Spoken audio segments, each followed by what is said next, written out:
la partie en fait nord, donc depuis la terre, et aussi il y a depuis l'étang. Donc c'est deux façons de voir cette zone tout à fait différentes.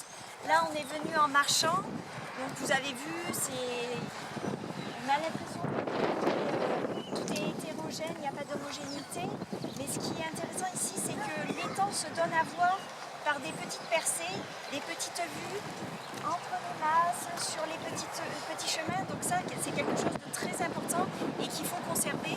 Donc dans les futurs projets, il y aura toujours quelque chose comme ça, de ne pas construire sur l'ensemble de la parcelle pour pouvoir garder cette vue, ces vues très intéressantes, et que la balade ici se fasse de façon vue, pas vue. Enfin, c'est quelque chose, c'est une balade qui est en progression.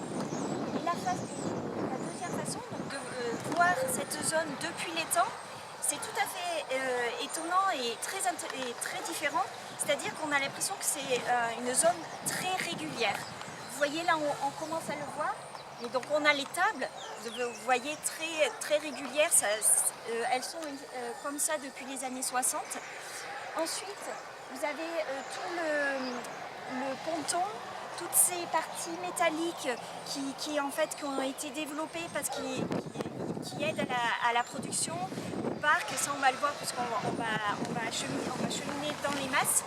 Et après on a tout le front bâti qui est tout à fait différent.